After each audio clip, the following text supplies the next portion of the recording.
خیال عادل نہ ہو تو عمل عادل نہیں ہو سکتا۔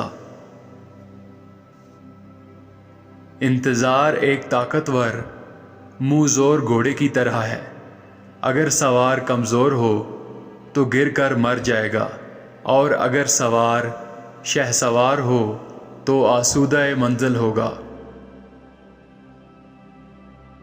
وہ پرندے جو سرد علاقوں سے گرم علاقوں کی طرف ہجرت کرتے ہیں، اپنے دل اور اپنی نگاہ کی گرمی سے انڈوں کو گرم رکھتے ہیں، انہیں سیتے ہیں۔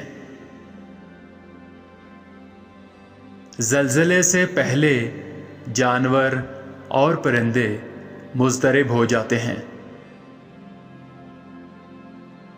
آرزو جب استعداد سے بڑھ جائے تو حسرت شروع ہو جاتی ہے۔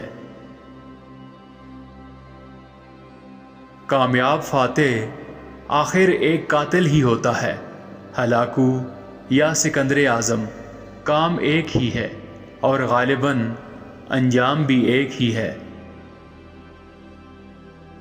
انسان کا یہ کتنا بڑا المیہ ہے کہ اس کے اپنے ہی اسے بیگانے دیس میں بھیج دیتے ہیں اور پھر اس کی جدائی میں مبتلا ہو جاتے ہیں۔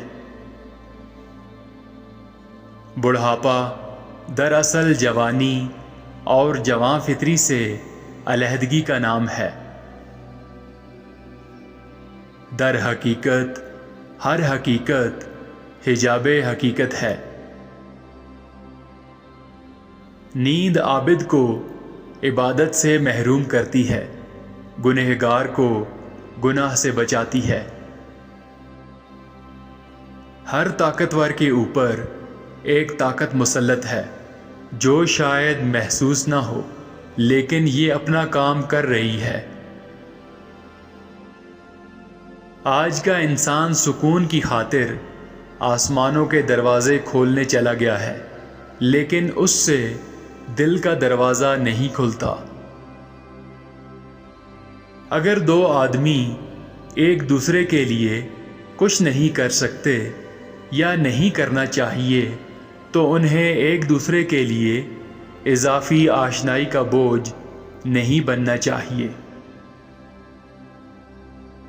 تاریخ کو یاد رکھنے کی بجائے تاریخ بنانے کی فکر کرنا چاہیے۔ طاقت خوف پیدا کرتی ہے، خوف نفرت پیدا کرتی ہے، نفرت حد سے بڑھ جائے تو بغاوت پیدا کرتی ہے، اور بغاوت طاقت سے ٹکرا کر اسے ختم کر دیتی ہے۔